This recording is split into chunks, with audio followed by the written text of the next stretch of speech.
Well folks, I'm back down on the coast of Wales, and as you can probably hear on the mic, it is another windy one. I tried to get out fishing last week, got down to the coast, and the wind was 10 times worse than it is today. I'm hoping that I'm going to be able to get some rods in the water today. We're down here on the coast of Prestatyn today, and as you can see from this beautiful view, the sea is right behind me there, and I'm going to be heading all the way down there. We're going to get the wind shelter set up. I'm going to talk you through some of the rigs and some of the baits that I'll be using today, and we're going to try and get something on the bank. The conditions are less than ideal, but this is the day that I've got to come out fishing, so we're going to give it a go. Let's get into the video.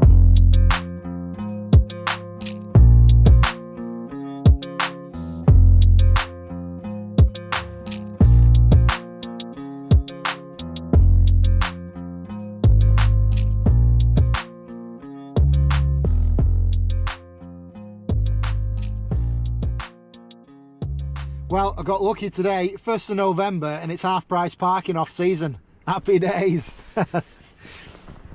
£3. I'm such a tight northerner. So now that I'm down here on the coast, the conditions don't look too bad. They've got a public toilet here as well, which is obviously always good. So I'm going to find myself a spot, have a look down the beach, see if I can find any features, and then hopefully get 2 rods out. With a bit of luck, get a fish on the bank, anything. We'll just have to save in the blank today. If I save the blank, then I'm going to be chuffed. Definitely not as bad as the last session. I'm going to put the footage of my last trip down to the coast up now, and I tell you what, it was a windy one.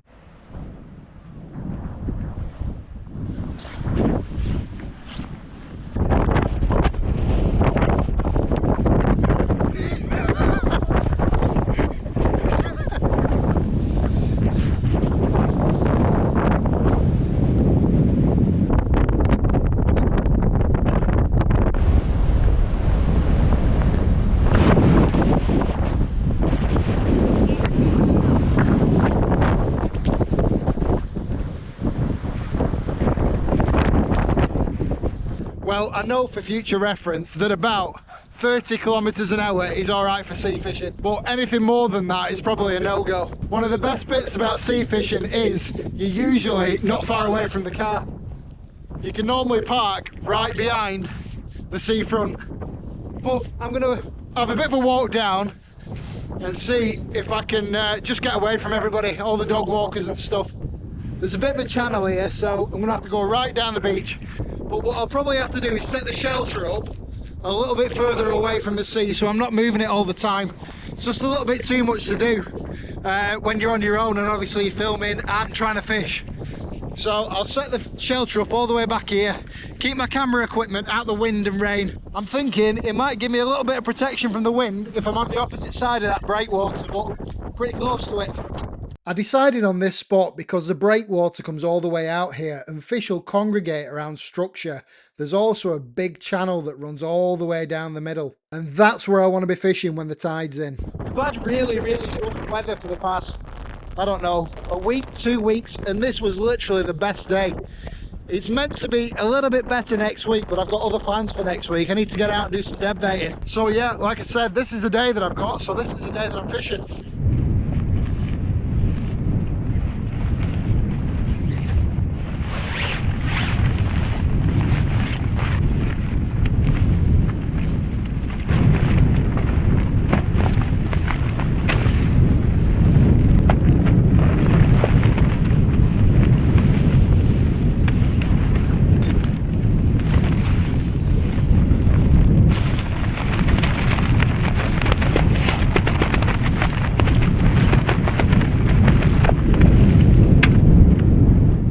Can't get the shelter up, folks, it's too windy.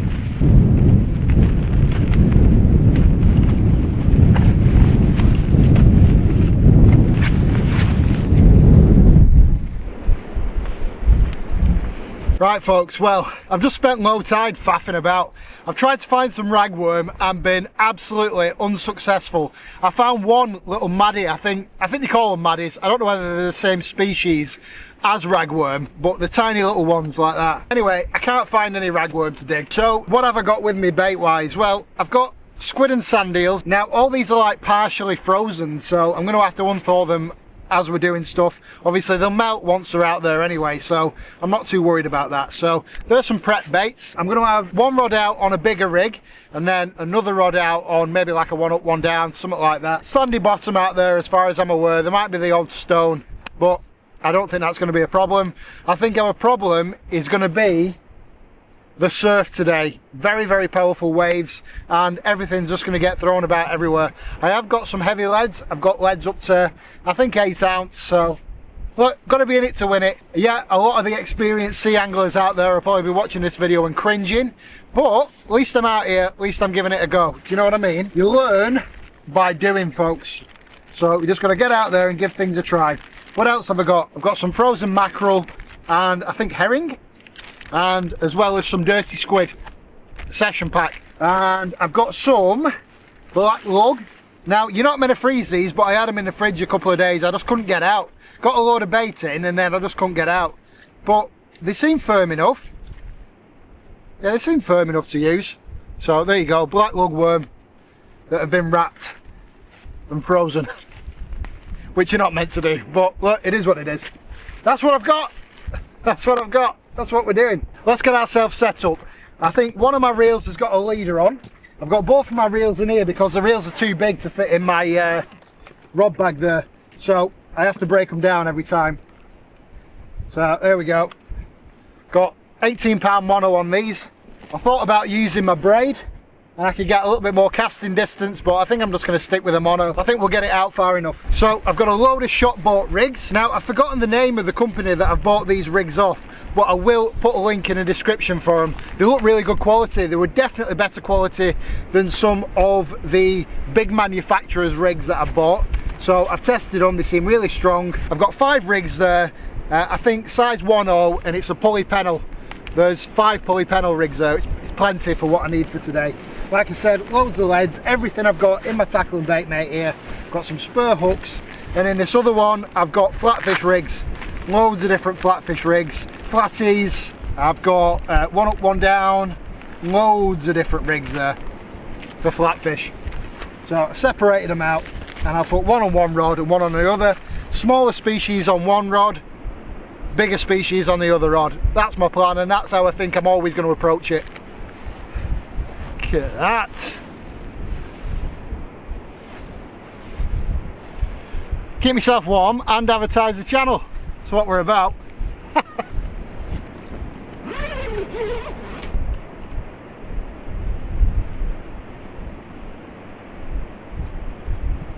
These rods have actually got 2 white dots so that you can line up the sections together properly without obviously looking down them as you would when you were setting up a conventional rod. And I'm trying not to get sand on them.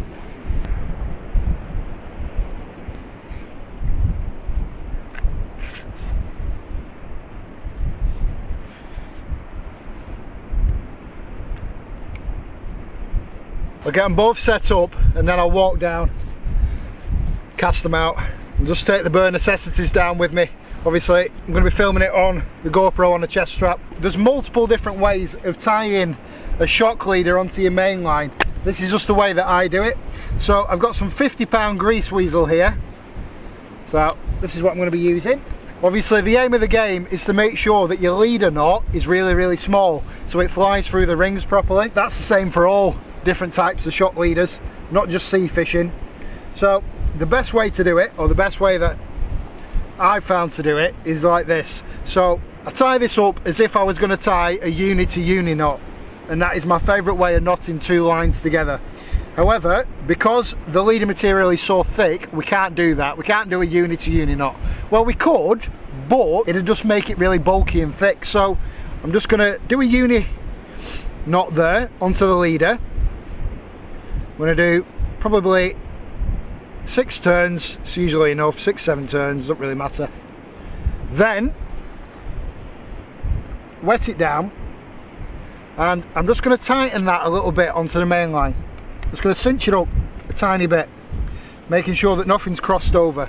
Then you take your thick leader material and you literally just tie an overhand knot, trapping the main line in it like that.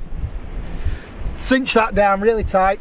What I like to do is I'll get my scissors and just pull that knot and cinch it down. You can see how small that is. Trim it off, then pull the uni knot down against that knot. Don't pull it with your teeth, kids. Do as I say, not as I do. Pull that down tight, and there you go. That's a lovely, neat little leader knot there. Yes, they do tapered leaders so that you can have an even smaller knot, but I don't think it's necessary. I think that is as small as you're going to get. That's a lovely, neat little knot, that. So then we're going to wind it in until I've got about 2 turns on the reel.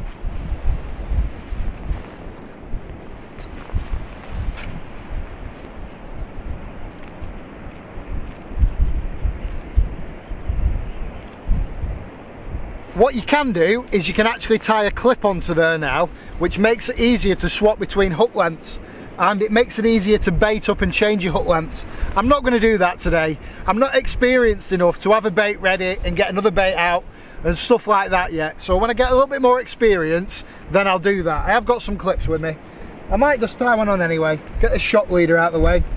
Like I said, I've got everything in my tackle and bait mate, from my GoPro batteries, everything, so I can just move it back.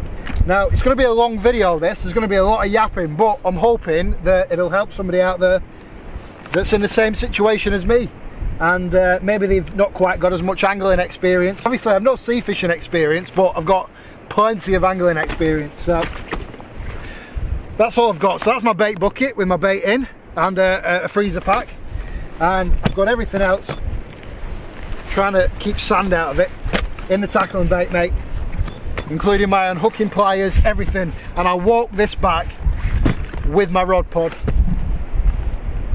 and keep everything else back here out the way. And I'm going to be standing as well today. You just need to make sure that you take these off at the end of your session, so you're not winding it back through your rings and knackering your rod up. So just quickly, if you want to know what rods and reels I'm using today, the reels are 8000 size Penn Surf Blasters, and the rods are Penn Tidal XR 390 rods. I went through more about why I bought those in the first video in this series. So tying on this clip swivel with another uni knot. Obviously you can use a Palomar knot with this, whatever you're comfortable in tying, and then all I'm doing is just clipping my rig onto that so I can swap between them easier. So let's put the pulley pennel rig on. We'll go big or go home on this rod. I say go big or go home, obviously they're only 1/0 hooks, which is reasonably small when it comes to sea fishing. They're not massive. Obviously I bought these with my own money, but I do think they're really well made, and I'll give you an update on them towards the end of the session. But they seem really strong, they seem well tied, the knots aren't coming undone like I've had with some of the other rigs from big manufacturers. Just look really well tied. All this stuff is double knotted. It's brilliant. This works on a pulley system, so you can clip the bait down and that comes off on impact, but I'll show you that when we cast out. And also with the pulley pennel rig, as you reel in, your lead gets pulled up towards your main line and out of snags. Obviously that didn't help us last time because it was my hooks getting caught and not the lead getting caught. And we're going to need some leads. Got all different types of leads in there. Probably got too many leads with me. 200 gram, I don't think we're going to need 200. Let's go with these because I've got the most of them. These are a 150, and if I'm not holding bottom with that, obviously we'll scale it up. So I'm just going to clip this on. Sea fishing tackle doesn't quite need to be as refined as coarse tackle, but there we go. Put these back into position. As this impacts with the water, this comes up and it'll push the rig off the lead, so it's all tangle free. There we go folks, that's one rod set up, ready for a bait and ready to be cast out. I'm going to get the other one set up and then we'll get fishing, because I've done too much talking and I'm wasting loads of fishing time here. This one's already got a leader on. These reels are absolutely brilliant, don't get me wrong, but for the money, they don't really feel as robust as you'd expect. Let's go with a 2 up, 1 down. A place rig. Obviously these are smaller hooks and it'll cover multiple areas of the water column, as well as have 1 rig dragging on the bottom for flatfish. So bit of an all-round rig, I reckon. What you can do is you can use what's called rolling leads, but obviously you've more chance of it rolling into a snag, so they don't have the wings on them to hold them to the sand. So we'll try it without that first. Let's try it with the wings first, and then we can always try it in a rolling setup. That's the other rod set up, ready to go, hooked on the bag. Just need to put some baits on, cast them out, and hopefully manage to get a fish. Obviously I want to get as many baits as I can out of this. We're going to be fishing for a good few hours, so let's cut it there, and then we can just use strips, can't we?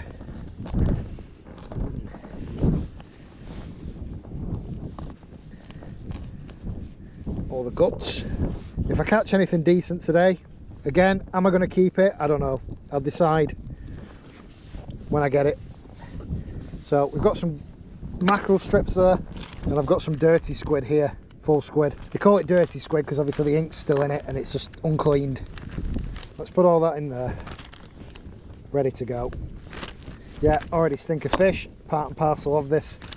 And then the idea is you can wrap softer baits with more sturdy baits to give it more attraction. So the softer baits, like your mussels and prawns and stuff like that, they can work as almost like ground bait, coming off and flaking off the rig.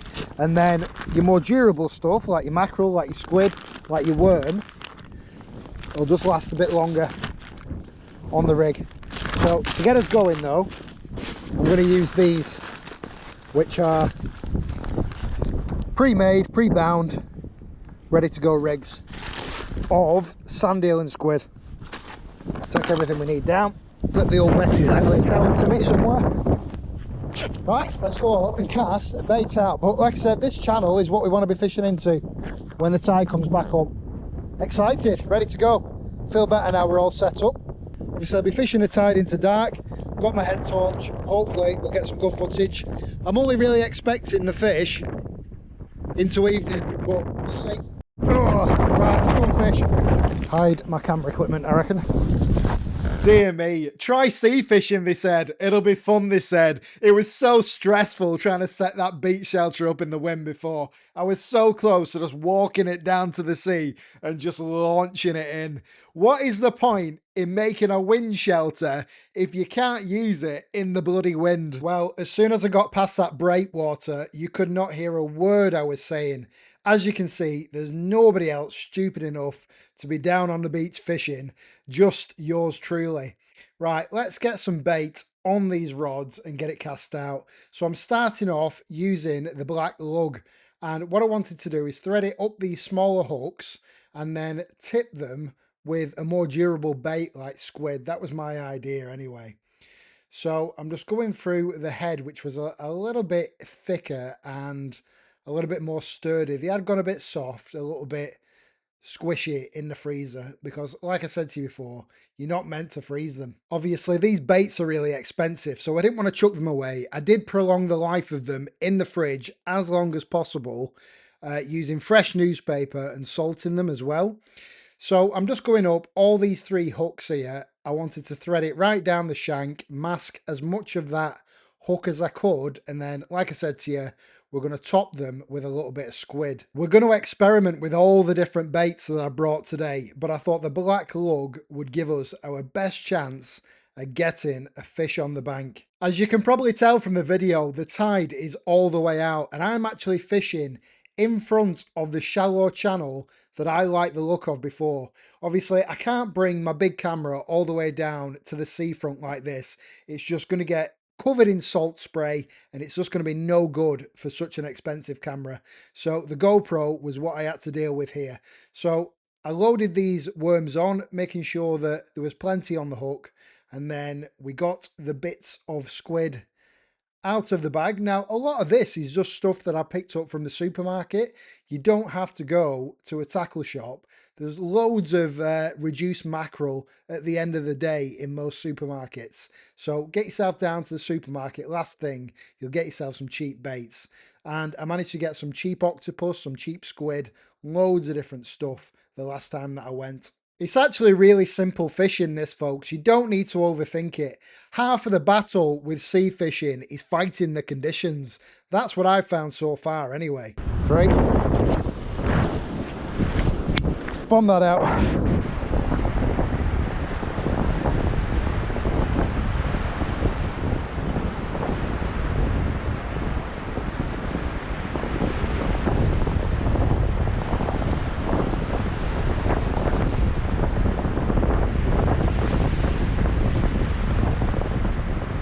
I actually managed to get a great bit of distance on that first cast, but I quickly figured out that 150 gram lead was not going to hold bottom, which actually worked out to my advantage, I think.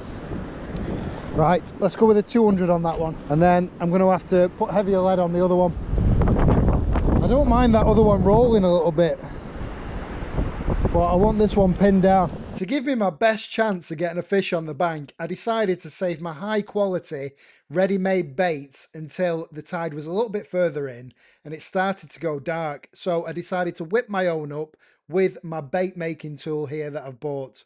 So you basically just put the hook through a firm bit of meat first, whether that be squid or whether that be mackerel. Then the idea is, once you've got that sturdy layer, you then bind a softer, more attractive bait over the top of it to work as kind of like ground bait to bring fish into that area, a nice smelly bait to bring them into that feed. And then that's going to give you your best chance of getting maybe like a dogfish on the pulley pennel rig, or maybe like a ray, or maybe even a cod. However, making this first bait up didn't exactly go to plan, as you'll see in a second. Just trying to keep an eye on my stuff as well. Oh.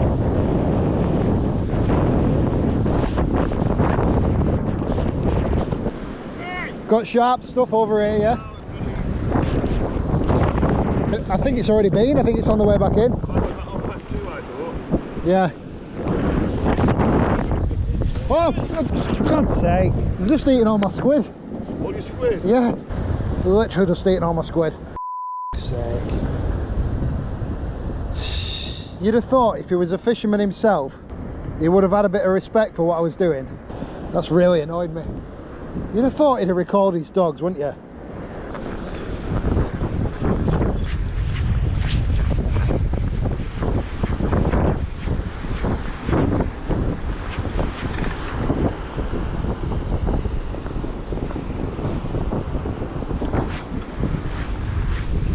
Hey!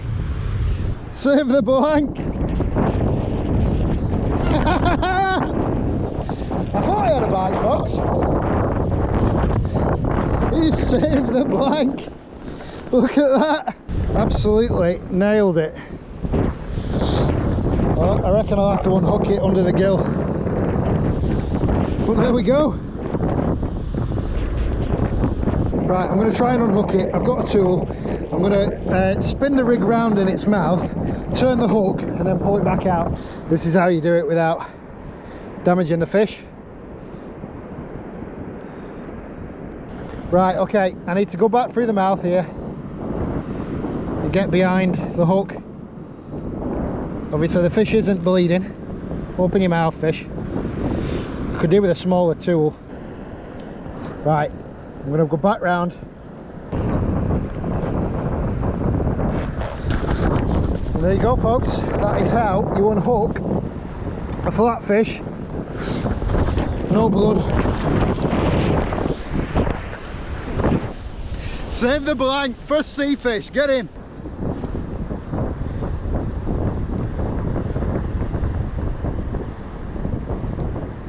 That'll do for that one. Let's just get it out. Let's get the panel back down. Just nick it. That is not the best presentation, folks, at all. I could have done a better job. It's not bad for my first go, I reckon. Saving that blank, folks, has just made it worth it for me, honestly. Right, let's send the heavy one out.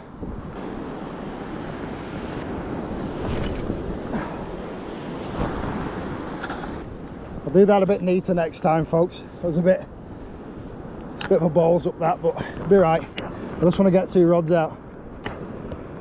There we go. Black lug topped with squid is what did it on that one. On the bottom hook. Tip that with a prawn, just to keep the worm on. And considering I've frozen this, it's actually quite durable. Surviving in that swell out there anyway. I would have liked a picture with that fish because obviously it's my first sea fish from the shore. Oh, so buzzing, folks, honestly. I didn't expect to catch today. It's all a learning curve, isn't it? But this was definitely rolling, and I think the fact that it was rolling is what's helped me pick up that flatty.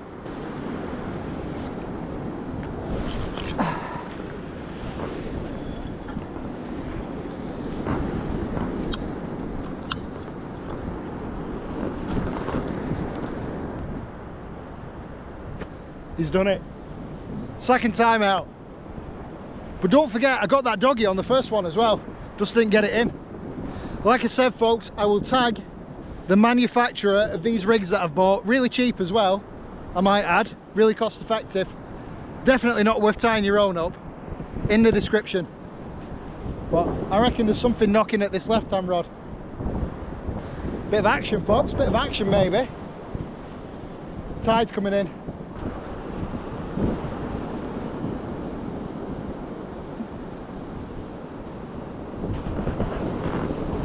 I think the swell's taking that.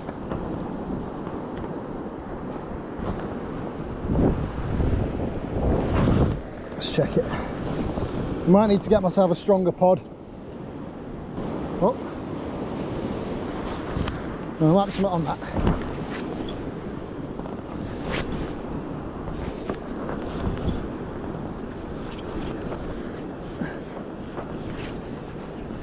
Or it's seaweed.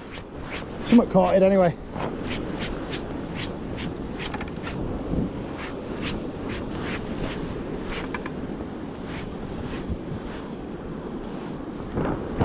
What we got here? We got a we got a razor clam.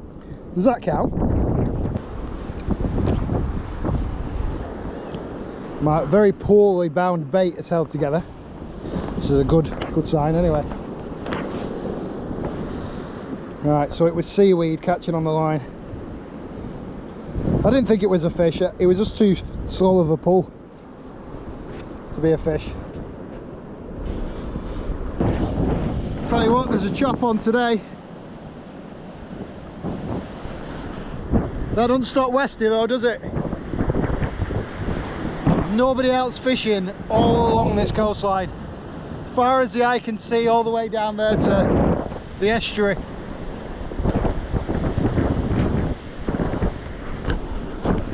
It's actually a really nice evening. I'm actually sweating, like I've got too many layers on. But the wind is quite bad, and obviously the swell is dragging the leads. 200 grams is as heavy as I've got. I don't think that was being pulled at 200 grams, but obviously there was seaweed getting around the line, and that was what was giving that slow and then jagged back indication, like you would on a river if you got weed around the line or whatever. Yeah, really nice evening. Just bombing it out as far as I can, really.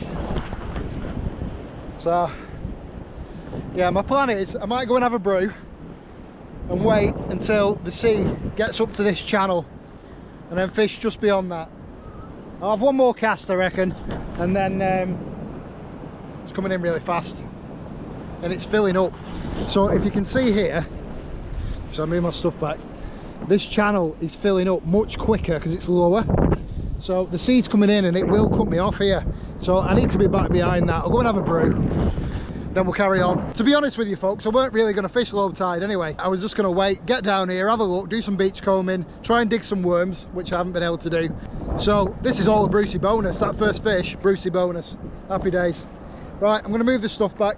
Just had to take my beanie off, it's too warm. Proper hat her now though. I'm interested to see how high the water comes up this breakwater.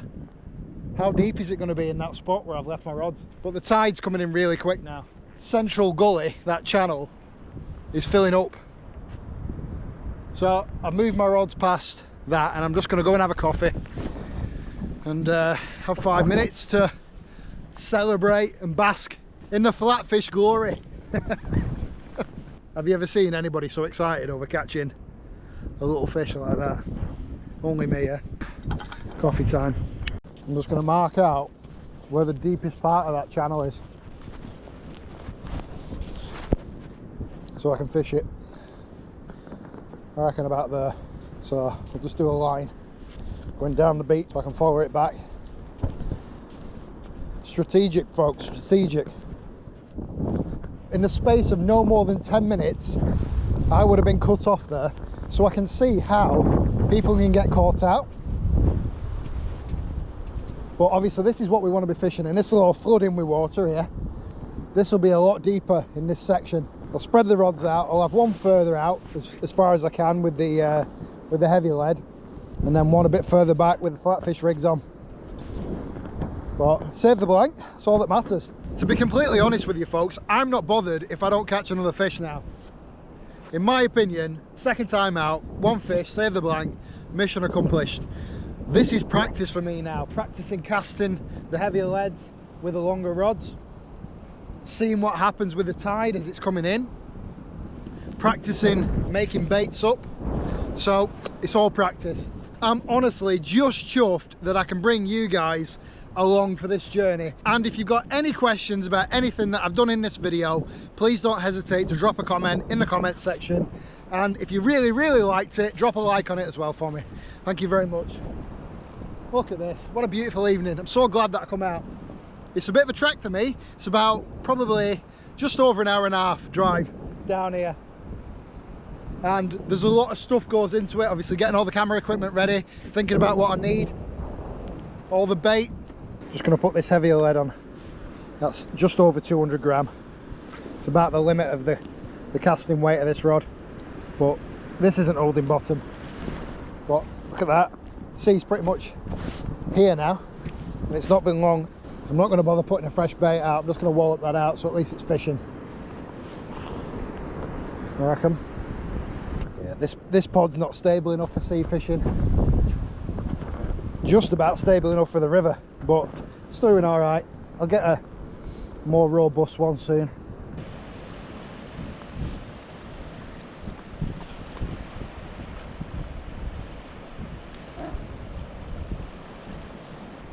When people ask me why I like fishing, look at that sunset. Stunning. Outside, in nature, in the sea air, the last light on my back. What else do you need? What other reason than this?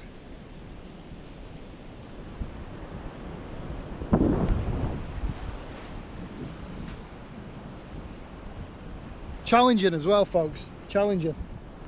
There's always something to learn. If anybody tells you that they're a pro fisherman or an expert, don't believe them.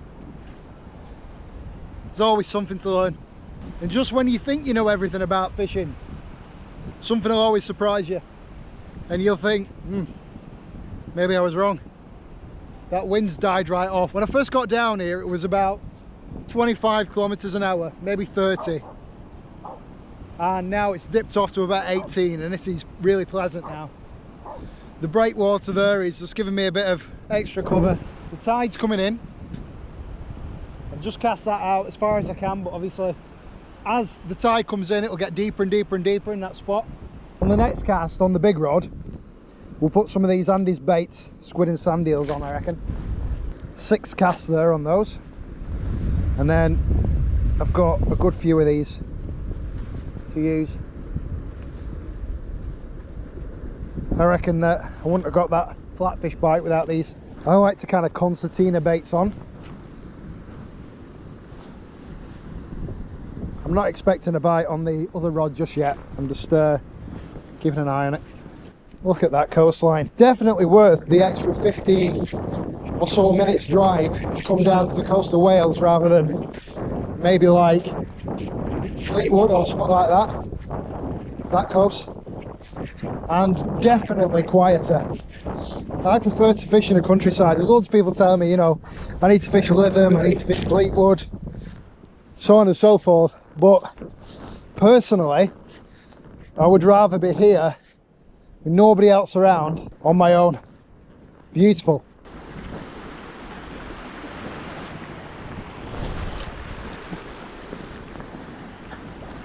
Be about right, that.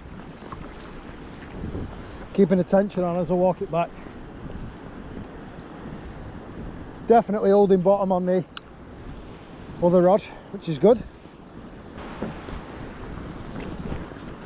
Drop back.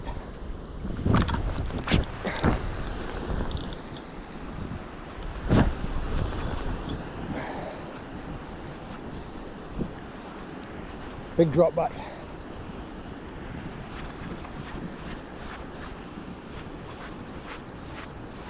Definitely bringing the fish in this tide. That was a good bite. Be surprised if there's nothing on.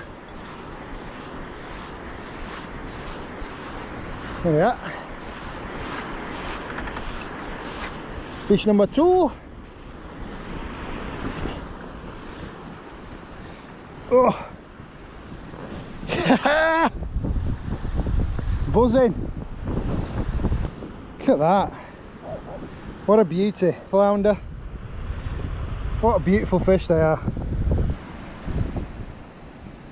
Oh look, so he's been eating little shrimp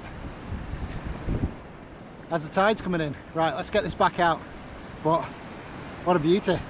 I've got flatfish slime all over the camera. Probably can't see any of this.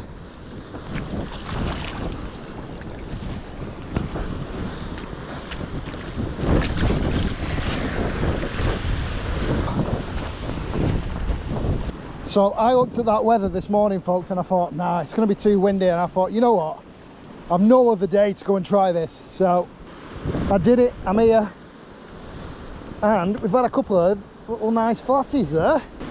The rigs have been completely tangle free.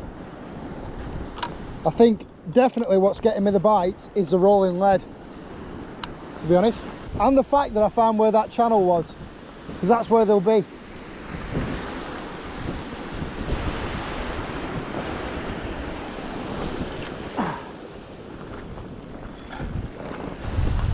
See, we catch it on the left hand rod.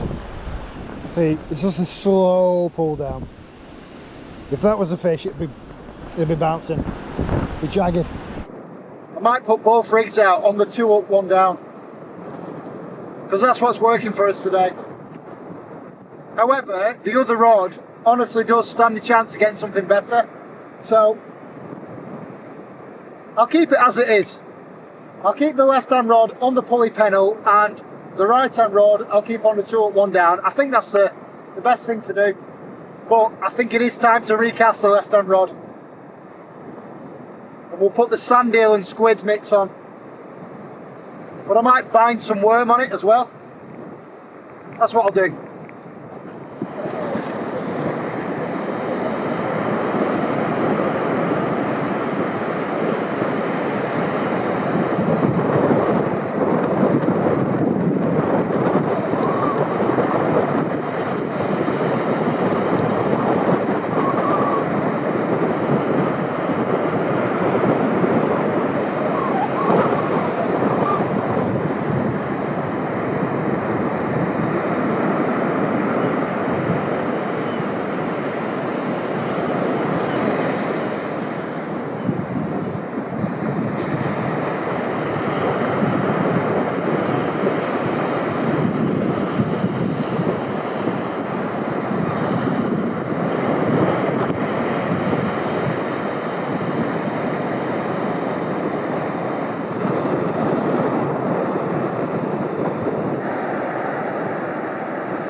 I'll tell you what, those razor clams attach to everything, don't they?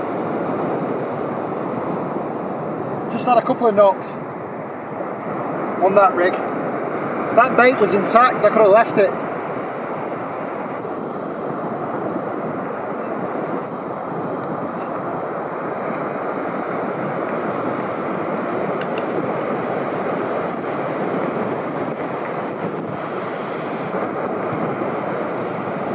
I was pretty sure that wasn't a bite. I thought it might be seaweed catching a line, and it was. But I thought, I'm not 100%, it might be a bite. So rather than deep hooking something, I thought I'd strike into it anyway. Look, it's a learning curve. I brought it in, I'll rebait it. I'm going to rebait this one on the pulley pedal, get them both back out. But yeah, I'm chuffed. So excited, really enjoying it so far. A lot more challenging than any other type of fishing that I've ever done. A lot more to it, a lot more involved, so much more to think about. But enjoying it.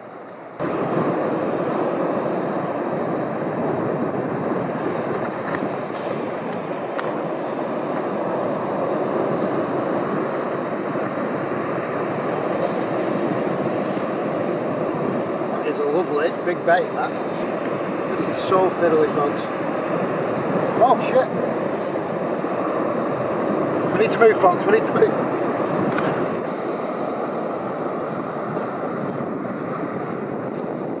I nearly got very wet then, folks.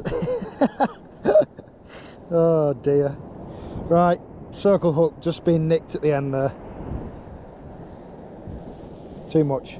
You literally just need to nick the bait with a circle hook.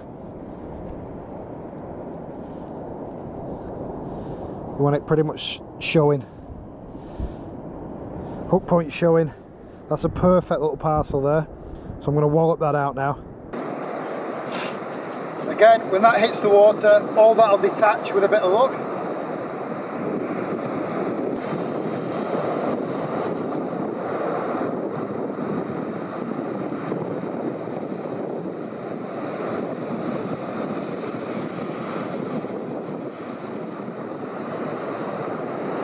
I just need it to find somewhere and rest there, really.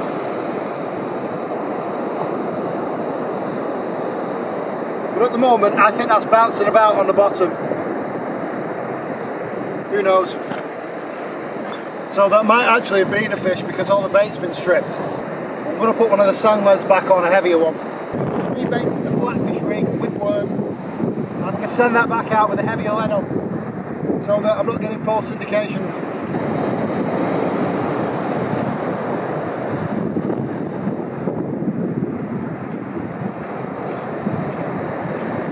Getting the same indications with the heavier sand lead, so there's small fish out there pecking at it. Yeah, 100%. I'm getting bites straight away on the right hand rod with the black lugworms. Now there's some features on the Chorus Nomad watch that are a little bit of a gimmick, but this helps me so much, and it's telling me that we're coming up to high tide as well. So we're probably going to hit high tide in another hour or so.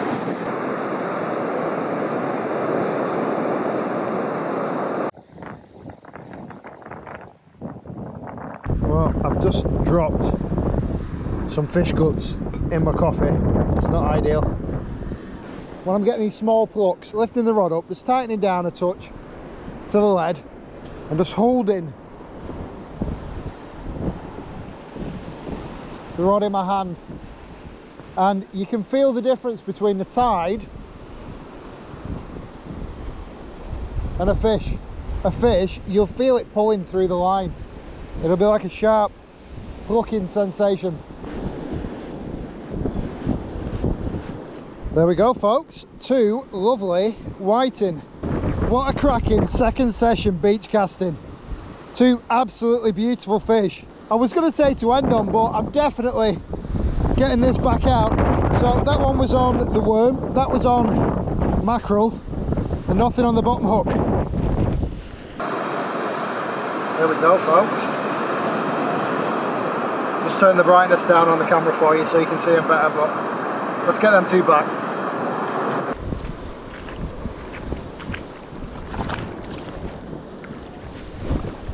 That's a better fish. This is a better fish, folks, I think.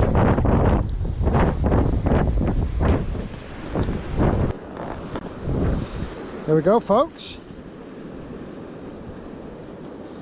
Another nice whiting. That one's absolutely nailed it. I need the pliers for that one. That's a better fish, that. There we go, whiting unhooked.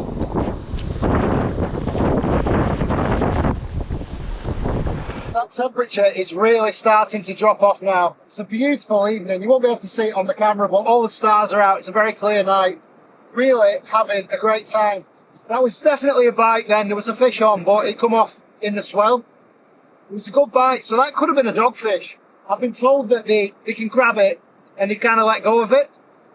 Maybe I didn't strike hard enough into it. I don't know. Look, it's all a learning curve. So I'm going to get this back out, rebait it up, and hopefully get something else before I have to back up. So I'll fish up till high tide, and then maybe an hour as it's going out, and then I'm going to call it a day and get backed up. I'm really happy with getting those couple of flatfish. Obviously, because it's dark, I'm on my own, I'm struggling to film and keep an eye on the rods at the same time. So I just want to say, if I don't catch anything else, thanks very much for watching, and I'll see you in the next Westys Angling. Who knows what we'll be doing, but we'll be out on the bank somewhere. See you next time, folks.